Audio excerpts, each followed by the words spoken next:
9वीं कक्षा के विज्ञान के 8वें चैप्टर गति के फर्स्ट लेक्चर में आपका स्वागत है। जैसा हम सभी जानते हैं कि विज्ञान की मुख्य रूप से 3 शाखाएं होती है, रसायन विज्ञान, जीव विज्ञान और भौतिकी विज्ञान। तो अगर हम हमारी कक्षा के हिसाब से देखें तो एनसीईआरटी बुक में ये विज्ञान का 8वां चैप्टर गति जो है ये भौतिकी विज्ञान का फर्स्ट चैप्टर है। तो आइए सबसे पहले मैं आपको ये बता देता हूँ कि इस चैप्टर में हम मुख्य रूप से कौन कौन से टॉपिक स्टडी करेंगे। तो सबसे पहले मैं आपको ये बताऊंगा कि गति क्या होती है, और गति को समझने के लिए हमारे पास कुछ परिभाषाएं हैं: दूरी, विस्थापन, चाल, वेग, त्वरण।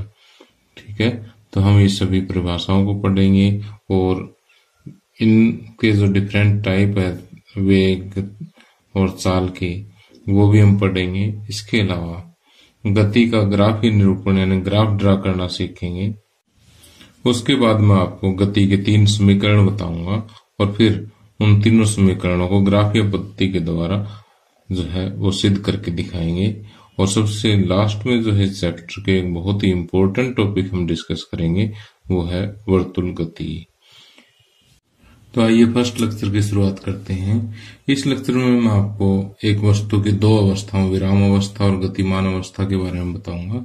उसके बाद जो है कुछ छोटी छोटी चीजें और हम डिस्कस करते हुए लास्ट में हम दूरी और विस्थापन के बारे में पढ़ेंगे, और इन दोनों पर आधारित जो हमारी एनसीईआरटी बुक में संख्यात्मक प्रश्न है उनको भी हम हल करेंगे।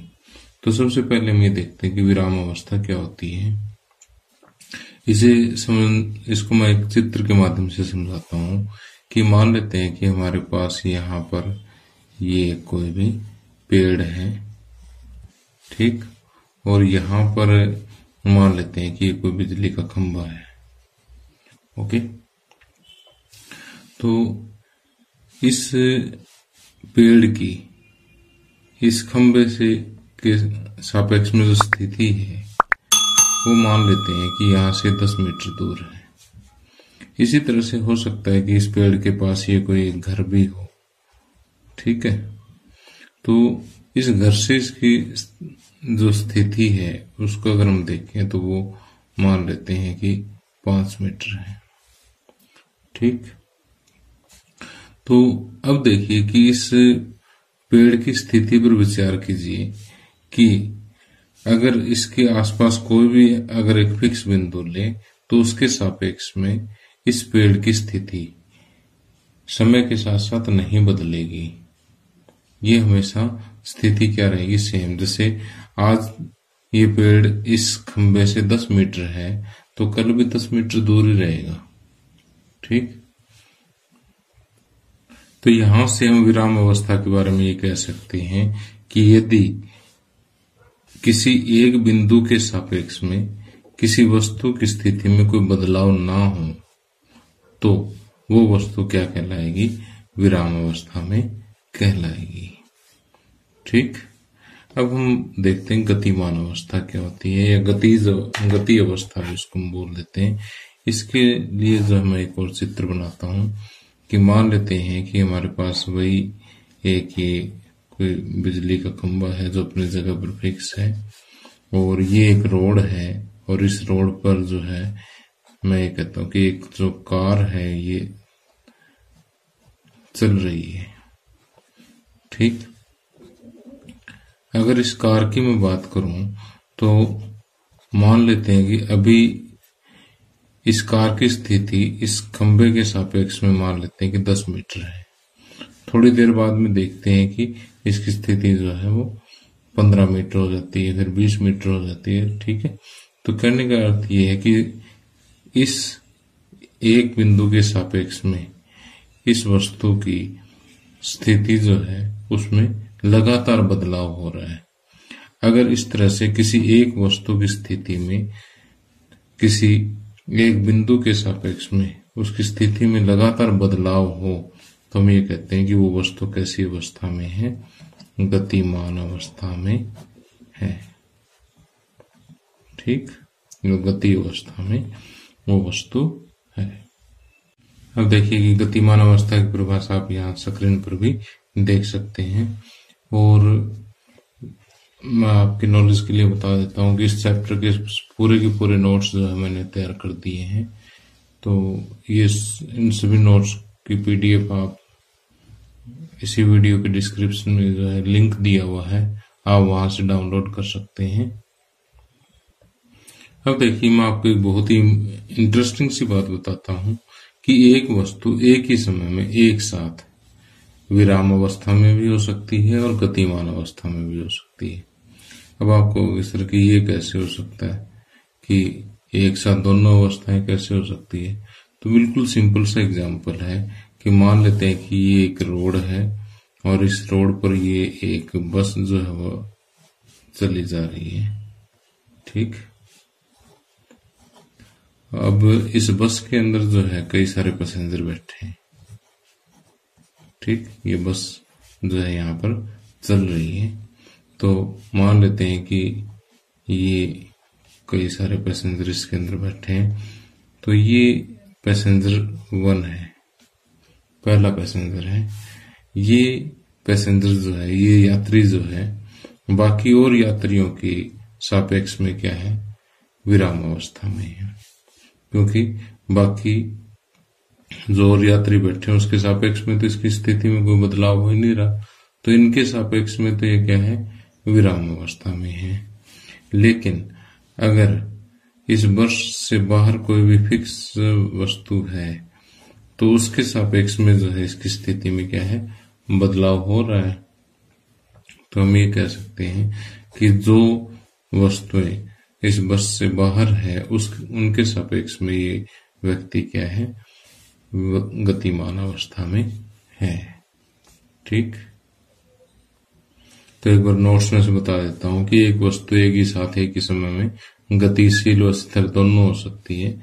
उदाहरण के लिए, गति कर रही बस का एक यात्री उस बस के अंदर बैठे अन्य यात्रियों के सापेक्ष में स्थिर अवस्था में है, जबकि सड़क के किनारे किसी पेड़ पौधे के सापेक्ष में गतिमान अवस्था में होता है। अब देखिए कि गति शब्द से हम परिचित हो चुके हैं कि गति ये कहती है कि अगर कोई वस्तु जो है किसी बिंदु के सापेक्ष में अगर अपनी स्थिति बदल रही है तो वो गति अवस्था में है, यानी वो गति कर रही है। तो गति के जो है कई प्रकार होते हैं। तो यहाँ पर मैं 4 मुख्य प्रकार आपको बता रहा हूं कि सीधी रेखा में गति, वृत्तीय पथ पर गति, तीसरा है घूर्णन गति और चौथा है कंपन गति। तो इस चैप्टर में हम पहले 2 टाइप की गतियों के बारे में चर्चा करेंगे। पहला है सीधी रेखा में गति। सीधी रेखा में गति जैसे नाम से ही स्पष्ट है कि यदि कोई वस्तु जो है वो एक सीधे पथ पर चल रही है तो उसकी गति जो सीधी रेखा में गति कहलाएगी। और वृत्तीय पथ पर गति कि यदि कोई वस्तु जो है इस तरह से एक वृत्ताकार पथ पर चल रही है, जैसे एक साइकिलिस्ट जो है गोल घेरे में साइकिल चला रहा है, तो उसकी गति जो है वो क्या कहलाएगी? वृत्तीय पथ पर गति कहलाती है। अब घूर्णन गति क्या होती है? घूर्णन गति में और वृत्तीय गति में थोड़ा सा अंतर आपने ध्यान से देखना है कि मान लेते हैं कि ये एक वस्तु है और ये एक फिक्स बिंदु है, और इस फिक्स बिंदु के अबाउट जो है इसको हम कुछ इस तरह से घुमा देते हैं इस वस्तु को। ठीक, तो इस तरह से घूमेगा तो इसके जितने भी बिंदु हैं वो इस तरह से वृत्ताकार पथ में घूमेंगे। ठीक, और इन सभी वृत्तों की खास बात क्या है कि इन सभी का जो केंद्र बिंदु है वो एक ही जगह पर होगा, यानी इसके जितने भी कण हैं वो संकेंद्रीय वृत्त बनाएंगे। ठीक, तो इस तरह की जो गति है वो क्या कहलाती है? घूर्णन गति कहलाती है। जैसे हम दरवाजा बंद करते हैं या खोलते हैं तो दरवाजा जो है फिक्स एक्स के अबाउट जो है घूमता है, उसके चारों ओर जो है घूमता है। तो दरवाजे की जो गति है उसको आप घूर्णन गति का एक एग्जाम्पल के तौर पे समझ सकते हैं। इसी तरह से आ गया था कंपन गति। कंपन गति का मतलब ये है कि यदि कोई एक वस्तु एक बिंदु के आगे पीछे इस तरह से गति कर रही हो तो वो कहलाती कंपन गति। ठीक, जैसे आप कंपन गति को समझने के लिए जो है किचन में इस तरह से एक चिमटा होता है ना हमारा, उस चिमटे को आप किसी सतह से टकराइए। एक बार टकराने के बाद आप इसको इस जगह से पकड़ लीजिए, फिर आप इसकी जो एक लेग है इसकी गति देखिए। ठीक, वो गति जो है इस तरह से एक ही बिंदु के आगे पीछे होगी। तो ये जो गति है, इस टाइप की गति जो होती है उसको हम क्या कहते हैं? कंपन गति कहते हैं। तो एक बार तो यहाँ पर आप इनके नाम पढ़ लीजिए, वही काफी है। अब सबसे ज्यादा डिटेल हमारे इस चैप्टर में जो सीधी रेखा में गति की आएगी। ठीक, उसके बाद जो है हम सीधी रेखा में गति के कुछ समीकरण भी पढ़ेंगे और इनका ग्राफ भी ड्रा करेंगे। ठीक, और लास्ट के 5 मिनट में इस चैप्टर के हम वृत्तीय पथ पर गति को भी पढ़ेंगे। लेकिन जो सीधी रेखा में गति है उसको समझने के लिए हम कुछ परिभाषाएं और पढ़ते हैं। अब आइए मैं इस लेक्चर की बहुत ही इंपॉर्टेंट परिभाषाओं के बारे में आपको बताता हूं कि एक है दूरी और दूसरा है विस्थापन। अब सबसे पहले मैं आपको दूरी समझाता हूं कि दूरी क्या चीज होती है। कि मान लेते हैं कि कोई वस्तु जो है बिंदु ए से चल करके बिंदु बी तक पहुंचती है। ठीक, जो बिंदु ए है इस वस्तु की प्रारंभिक स्थिति कहलाता है। क्या कहलाता है? प्रारंभिक स्थिति। और बिंदु बी जो है इसकी अंतिम स्थिति कहलाता है। अंतिम स्थिति। अब देखिए कि दूरी को समझने के लिए या ध्यान से देखिए कि बिंदु ए से बिंदु बी तक वस्तु जो है मान लेते हैं कि इस पथ पर होती हुई जाती है। ठीक, तो इस पथ की वास्तविक लंबाई या माप जो है वो क्या कहलाता है? दूरी।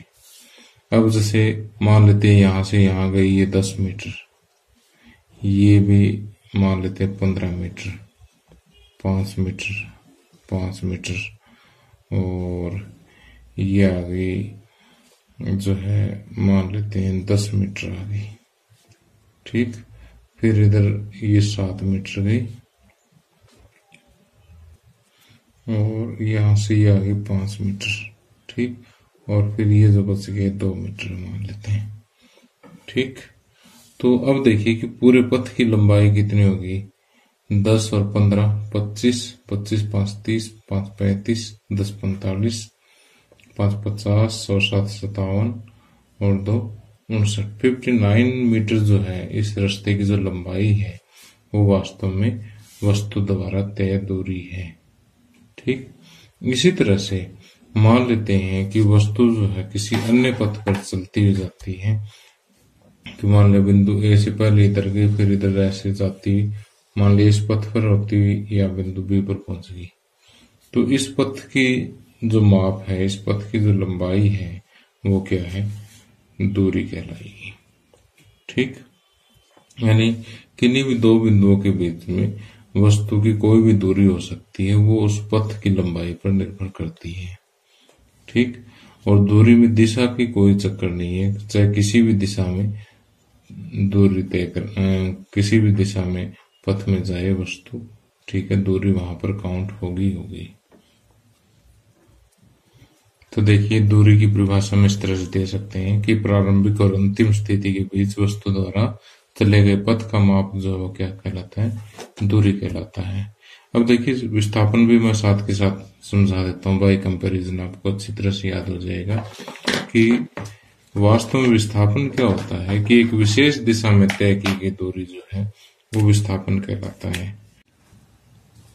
अब देखिए कि किसी विशेष दिशा में तय की गई दूरी, जैसे यहाँ पर दिशा है ए से बी तक, तो ये जो ए से बी की दिशा में ही क्योंकि हमें चलना है, इसलिए ए से बी के बीच की जो कम से कम दूरी जो है वो क्या कहलाती है? विस्थापन कहलाती है। तो विस्थापन मैंने क्या बताया कि विशेष दिशा में तय दूरी जो है वो विस्थापन कहलाती है। और विशेष दिशा में तय दूरी जो है क्या होता है कि प्रारंभिक स्थिति और अंतिम स्थिति के बीच की कम से कम दूरी होती है। ये क्या होता है? प्रारंभिक और अंतिम स्थिति के बीच की कम से कम दूरी, ठीक, विस्थापन होती है। अब देखिए हम आगे एक बहुत ही इंपॉर्टेंट बात डिस्कस कर रहे हैं कि विस्थापन को प्रदर्शित करने के लिए आपको यहां से यहां तक जो सीधी दूरी है उसका माप भी चाहिए और इसकी दिशा भी चाहिए। माप को हम परिमाण भी कह देते हैं, ठीक। तो यहां पर हम ये कह सकते हैं कि विस्थापन को प्रदर्शित करने के लिए आपको दो चीजें चाहिए, माप और दिशा, ठीक। तो हमारे भौतिकी विज्ञान में बहुत सारी ऐसी राशियां हैं जिनको प्रदर्शित करने के लिए उसका माप के साथ साथ दिशा की भी आवश्यकता होती है। और ऐसी राशियां क्या कहलाती है? सदिश राशियां कहलाती है। याद रखना इस बात को, ठीक। और कुछ राशियां इस दूरी की तरह से होती है जिसमें सिर्फ माप की आवश्यकता होती है, उसके परिमाण की आवश्यकता होती है, ठीक, जो केवल परिमाण के द्वारा रिप्रेजेंट की जा सके, जिसमें दिशा का कोई फंडा नहीं है, दिशा की कोई आवश्यकता नहीं होती। ऐसी राशियां जो है क्या कहलाती हैं? अदिश राशियां कहलाती हैं, ठीक। तो अगर आपसे कोई पूछे कि अदिश राशि क्या होती है, ऐसी भौतिक राशि जिसको प्रदर्शित करने के लिए केवल उसके माप या परिमाण की आवश्यकता होती है, ऐसी भौतिक राशि क्या कहलाएगी? अदिश राशि कहलाएगी। और सदिश राशियां क्या होती है? ऐसी भौतिक राशि जिसको प्रदर्शित करने के लिए उसके परिमाण और दिशा दोनों की आवश्यकता हो, वो सदिश राशि होती है। और विस्थापन क्या है? सदिश का एक उदाहरण है। और दूरी क्या है? अदिश का एक उदाहरण है। अब बात करें कि जैसे एक बात तो क्लियर होगी कि दूरी अदिश राशि है और विस्थापन सदिश राशि है। अब हम बात करें इनके मात्रक की। मात्रक मतलब इसकी इकाई या इसको मापते किस में है? तो जो असाई मात्रक है वो मीटर है इसका, ठीक। इसके अलावा अगर हम छोटे मात्रकों की बात करें तो सेंटीमीटर, और बड़े मात्रकों की बात करें तो हम किलोमीटर में भी इसको माप सकते हैं। अब मात्रक जो है, जो दूरी के हैं वही विस्थापन के हैं, मात्रकों में कोई अंतर नहीं है, ठीक। वही विस्थापन का भी असाई मात्रक मीटर है, छोटा मात्रक जो है इसका सेंटीमीटर और बड़ा मात्रक किलोमीटर भी हम ले लेते हैं। इसके अलावा जैसे हम हायर क्लासेस में जाएंगे तो इसके और भी कई सारे छोटे बड़े मात्रकों के बारे में पढ़ेंगे। अब दूरी की एक खास बात है कि ये हमेशा ही धनात्मक होती है। अगर कोई वस्तु गतिशील है तो गतिशील वस्तु की दूरी हमेशा ही क्या होगी? धनात्मक होगी, ठीक। लेकिन विस्थापन जो है वो धनात्मक भी हो सकता है, ऋणात्मक भी हो सकता है और शून्य भी हो सकता है, ठीक। कैसे हो सकता है मैं बताता हूं आपको। कि धनात्मक तो आपको पता ही है कि जैसे ए से बी तक गए तो ये जो इस पथ की लंबाई है धनात्मक है, ठीक। अब ऋणात्मक कैसे हो सकती है? कि देखिए आपने दिशा कौन सी चूज की? ए से बी। अगर आप चलो पढ़ते हैं उल्टे, इससे अपोजिट, आप ए से सी तक गए तो ए सी जो दिशा है इस दिशा में तय किया गया विस्थापन जो ऋणात्मक लिया जाएगा, ठीक। और शून्य कैसे हो सकता है? शून्य ऐसे हो सकता है कि मान लेते हैं कि हम यहां से चले और एक वृत्ताकार पथ में चलते हुए इसी बिंदु पर वापस आ गए, तो हमारी प्रारंभिक स्थिति भी यही है और अंतिम स्थिति भी यही है।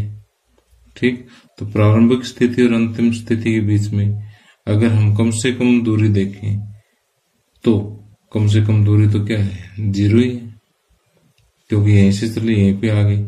तो इस स्थिति में विस्थापन क्या होगा? 0 होगा।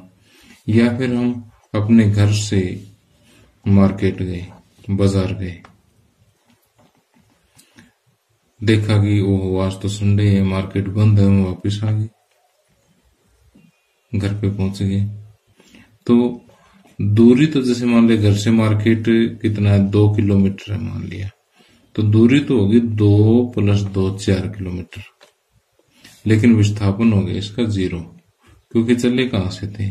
घर से। आरंभिक स्थिति हमारी यही है और अंतिम स्थिति भी यही है, तो विस्थापन तो हमारा क्या हो गया? 0। लेकिन पथ 2 गए 2 आए, तो 2 किलोमीटर + 2 किलोमीटर कितना हो गया? 4 किलोमीटर जो इसकी दूरी होगी। दूरी तो यहाँ कितनी होगी? 4 किलोमीटर, और विस्थापन इसका क्या हो गया? 0 हो गया।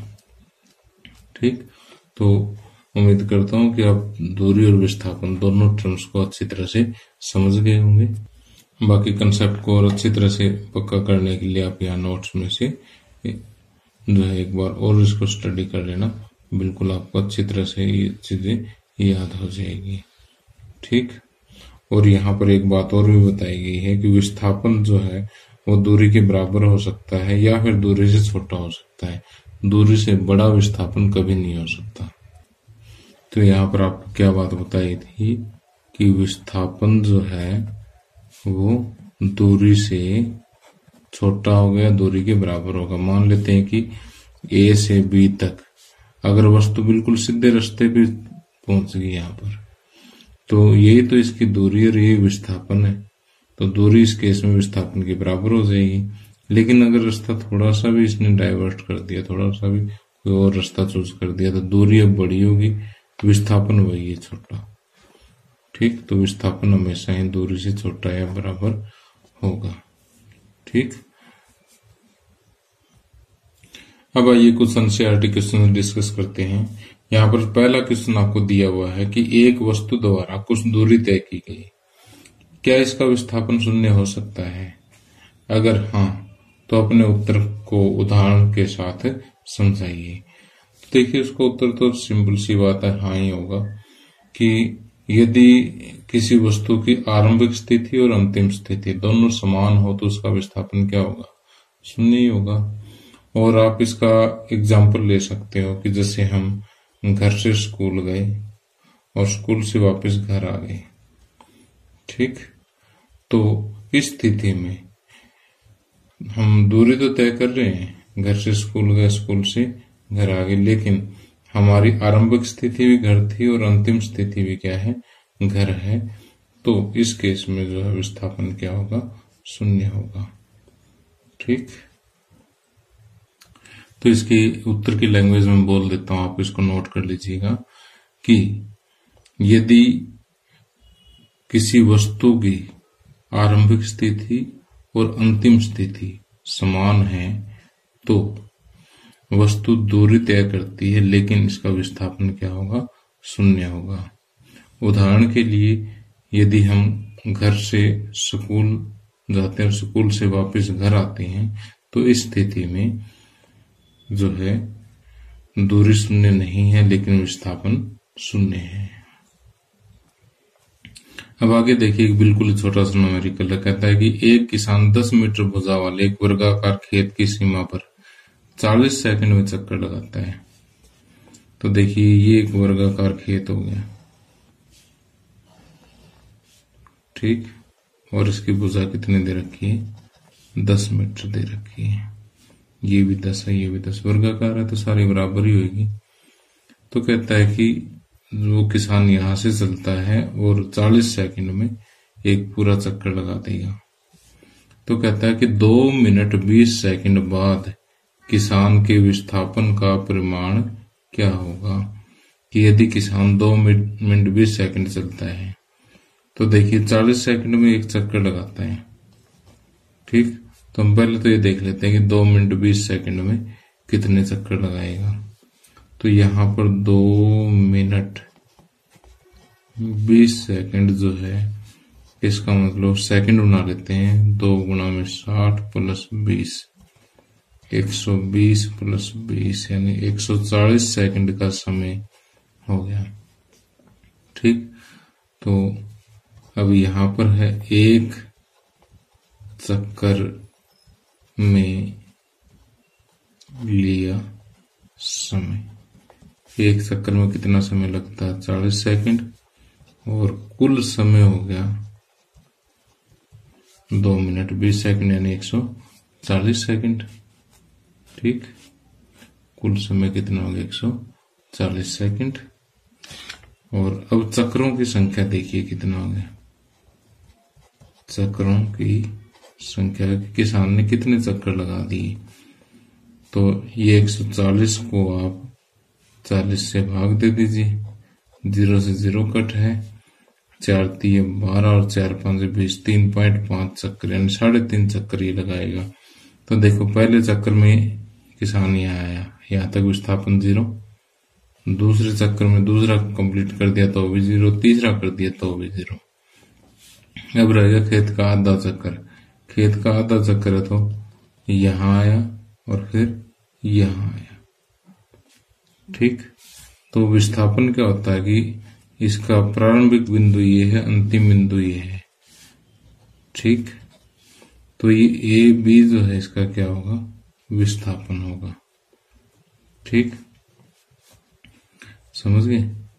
तो किसान का विस्थापन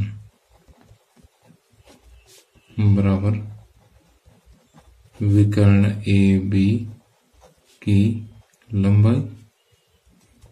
ठीक, और ए बी विकर्ण की लंबाई देखो, वर्ग का प्रत्येक कोण 90 डिग्री का होता है, तो यहाँ पाइथागोरस प्रमेय लगा दीजिए। पाइथागोरस प्रमेय क्या कहती है कि ए बी बराबर AC square plus BC square under the root, और AC कितना 10, 10 का स्क्वायर प्लस BC भी कितना 10। ठीक, 100 स्क्वायर प्लस 100 प्लस 100 वर्गमूल 200। ठीक, अब वर्गमूल 200 को जो है आप क्या लिख सकते हैं कि जैसे 200 के इस तरह से गुणनखंड बना लीजिए, 200 2 50 2 25 5 5 25।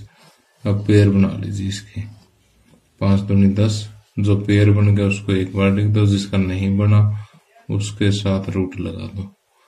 ठीक, तो 10 रूट 2 मीटर। एक बार फिर से देखिए कि 2 और 5 का पेयर बन गया, तो 2 5 10 तो हमने लिख दिया सीधा, और 2 का पेयर नहीं बना, इसको मैंने रूट में लिख दिया, तो 10 रूट 2 मीटर आ गया।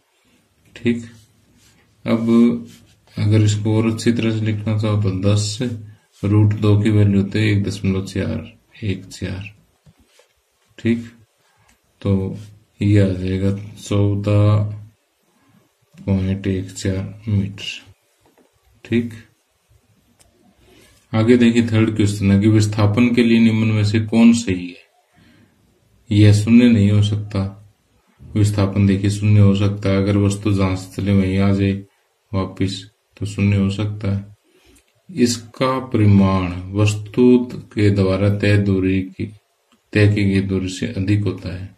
ये बात भी गलत है कि विस्थापन तो जो है वस्तु द्वारा तय दूरी से छोटा होगा या उसके बराबर होगा। तो इसका मतलब विस्थापन के लिए ए और बी दोनों ही गलत है इसकी। ठीक, अब आगे हम एक न्यूमेरिकल और करते हैं। ये एनसीईआरटी अभ्यास का प्रश्न है, और यहाँ इस बार मैंने यही किया कि जो भी अभ्यास के क्वेश्चन है ना, वो मैंने टॉपिक वाइज ही उठा लिए हैं। पहले तो अभ्यास के क्वेश्चन लास्ट में सोल्व करवाता था मैं, लेकिन इस चैप्टर में जो मैं आपको साथ के साथ जिस टॉपिक का है क्वेश्चन वही सोल्व करवा दूंगा। तो एनसीईआरटी व्यास में देखिए कि एक एथलीट वृत्तीय रास्ते जिसका व्यास 200 मीटर है, तो देखिए एक एथलीट इस तरह से एक वृत्तीय पथ पर जो है वो चल रहा है, इसका व्यास 200 मीटर है, व्यास 200 है तो इसकी त्रिज्या सिंपल सी बात है 100 मीटर होगी। ठीक, व्यास कितना दे रखा है 200 मीटर, तो त्रिज्या जो है व्यास की आधी होती है, तो 200/2 यानी 100 मीटर इसकी त्रिज्या होगी। का एक चक्कर 40 सेकंड में लगाता है। ठीक, और 2 मिनट 20 सेकंड बाद वह कितनी दूरी तय करेगा और उसका विस्थापन क्या होगा। तो देखिए यहां पर एक चक्कर में लिया गया समय कितना है, एक चक्कर में लिया गया समय बराबर 40 सेकंड और कुल समय है 2 मिनट 20 सेकंड। पिछले क्वेश्चन की तरह से ये हो गया कि 60 दूनी 120 प्लस 20, 2 गुना 60 प्लस 20 यानी 140 सेकंड। ठीक, और अब चक्रों की संख्या